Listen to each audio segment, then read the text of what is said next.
Yung ibang pamilya, nag-aaway na kapag hindi napapadalhan, hindi napapautang, hindi rin madali yung pinagdadaanan ng mga kababayan natin na nasa ibang bansa.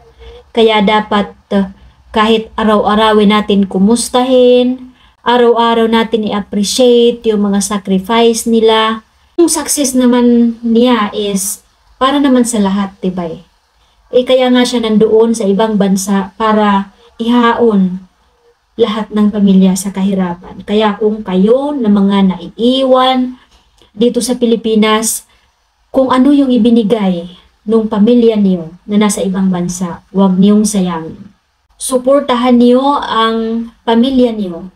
Suportahan niyo si OFW na makahaon kayo sa kahirapan. Paano niyo masusuportahan?